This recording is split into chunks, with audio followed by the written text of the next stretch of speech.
¿Alguna vez nos hemos puesto a pensar en lo que significa cotizar para una pensión durante toda una vida?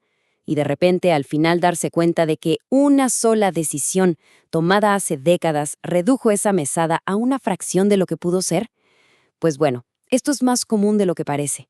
Hoy vamos a desglosar una sentencia que de verdad es histórica, una de la Corte Suprema de Justicia de Colombia, que le da un giro total a cómo se compensan estos casos. Y todo gira en torno a un concepto que vamos a escuchar mucho: la pérdida de oportunidad. Para entender bien este fallo, que tiene su complejidad, vamos a ir paso a paso. Primero, vamos a ver de dónde nace el problema, el traslado que generó todo. Después, qué dijeron los primeros jueces que vieron el caso. Luego, el momento clave, cómo la Corte Suprema cambia la jugada. Los meteremos de lleno a entender qué es eso de la pérdida de oportunidad y para terminar, veremos qué significa esta decisión de aquí en adelante para el sistema pensional. Muy bien, empecemos por el principio de todo. El caso que llegó hasta la Corte Suprema no es algo único, para nada. En realidad, es el reflejo de una situación que han vivido muchísimos trabajadores en Colombia. Para tener el panorama completo, hay que recordar que en Colombia existen, digamos, dos universos pensionales que compiten entre sí. Por un lado, el régimen de prima media, que es el público, el de Colpensiones. Imagínenlo como una gran bolsa común. La pensión que se recibe es una promesa del Estado que depende del tiempo que se cotizó y del salario. Del otro lado está el régimen de ahorro individual, el de los fondos privados. Este es más como una cuenta de ahorros personalísima. La pensión va a ser lo que se logre juntar en esa cuenta. Como ven, son dos filosofías totalmente opuestas. Ahora sí, vamos al caso. La persona en esta historia empezó a cotizar en 1981, en el sistema público de ese entonces, el ISS, pero en 1998, cuando los fondos privados estaban en su apogeo, tomó una decisión que le cambiaría la vida. Se pasó al sistema privado, al raíz.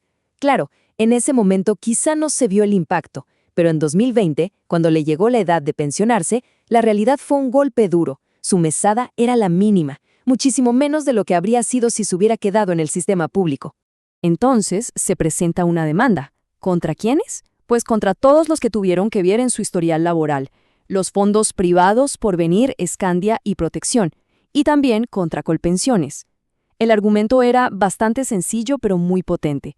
Cuando se cambió de régimen, nadie le dio la información completa. Nadie le explicó con claridad lo que estaba dejando sobre la mesa. La asesoría fue, en una palabra, insuficiente. Bien, ya tenemos el problema planteado. La gran pregunta ahora era, ¿cómo se arregla este daño? Vamos a ver qué fue lo primero que se les ocurrió a los tribunales inferiores.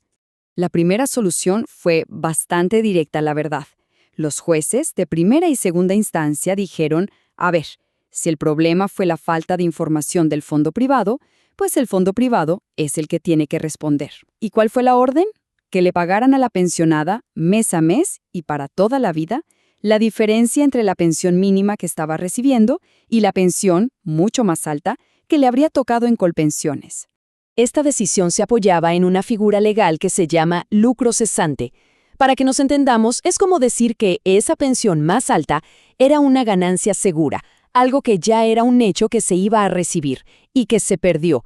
Entonces la reparación tenía que ser igual a ese dinero que se dejó de ganar, mes a mes, para siempre. Sonaba justo, ¿no? Parecía el final de la historia, pero para nada. La Corte Suprema estaba a punto de ver las cosas desde una perspectiva completamente nueva. Y aquí es donde la trama da un giro de 180 grados. Cuando el caso llega a la Corte Suprema de Justicia, los magistrados no se quedaron solo mirando los números, se pusieron a analizar la naturaleza misma del daño y con eso cambiaron las reglas del juego por completo. La Corte se hizo una pregunta clave, una de esas que lo cambia todo. A ver, un momento. ¿De verdad el daño es el dinero que falta cada mes? ¿O será que el daño real, el original, pasó mucho antes, justo en el momento de la decisión, y es algo totalmente distinto? Miren, esta cita de la sentencia lo deja clarísimo. La Corte dice, palabras más, palabras menos, el daño real no fue perder una pensión más alta, que en 1998 era solo una idea, una expectativa futura que no era segura. No, el verdadero daño fue la frustración de la posibilidad de haber elegido bien. Fue haber perdido la oportunidad de quedarse en el sistema que más le convenía. Para poder nombrar y analizar este nuevo tipo de daño, la Corte hace algo súper interesante. Trae un concepto que se usa más en el derecho civil y lo aplica de una forma totalmente nueva al mundo de las pensiones. Y ese concepto es la teoría de la pérdida de oportunidad. Aquí está la clave de todo. Con este enfoque no se indemniza el premio gordo de la lotería que no se ganó. No, lo que se indemniza es el valor del boleto que se perdió y que daba una chance de ganar. No se paga por la certeza de un futuro millonario, sino por la probabilidad real y seria que existía de haber llegado a ese futuro. Este contraste lo explica todo. El enfoque de antes, el de los primeros jueces, veía el futuro como si fuera algo seguro, como si la persona tuviera garantizada esa pensión más alta. Pero el nuevo enfoque de la Corte es mucho más apegado a la realidad. Entiende que allá en 1998 el futuro era incierto. Todavía faltaba cotizar muchísimos años, cumplir la edad, quién sabe qué más. Por eso el daño no es perder el resultado final, sino haber perdido la oportunidad, la probabilidad de alcanzarlo. Ok, entonces, si el daño es la pérdida de una probabilidad, ¿cómo se calcula eso en pesos y centavos? Y lo que es más importante, ¿qué implicaciones tiene esta nueva fórmula para todos los casos parecidos que vengan en el futuro? La Corte nos da una nueva receta, una fórmula de 3 pasos. Primero, se calcula la diferencia total de dinero entre lo que se recibe y lo que se habría recibido, proyectado a lo largo de la expectativa de vida. Pero ojo, y aquí está el truco, esa plata no se paga completa. En el segundo paso, se analiza qué tan probable era en el momento del traslado que esa persona cumpliera los requisitos del sistema público. Y para eso se mira su edad, las semanas que le faltaban, y finalmente se multiplica ese gran total por el porcentaje de probabilidad.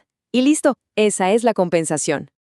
Aplicando esta nueva matemática al caso que estamos viendo, la Corte dijo que la probabilidad de que la afiliada se pensionara en el régimen público era del 32.97%.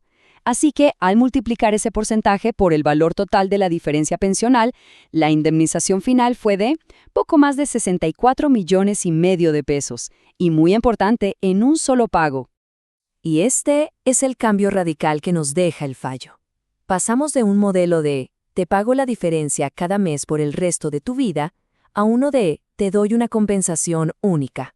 El objetivo ya no es igualar las dos pensiones, sino indemnizar el valor de esa oportunidad que se perdió en el pasado por una mala asesoría. Es, sin duda, un antes y un después en cómo la justicia colombiana entiende el daño en temas de pensiones. Al final, este fallo nos deja pensando y con una pregunta clave. Si el daño ya no se mide por la plata que falta en la mesada, sino por el valor de una oportunidad perdida, ¿qué tan alta queda ahora la vara para los fondos de pensiones? ¿Están obligados a ser no solo vendedores de un producto, sino verdaderos guardianes del futuro de sus afiliados? Sin duda, este precedente judicial no es un punto final, más bien es el inicio de una conversación muy, muy importante.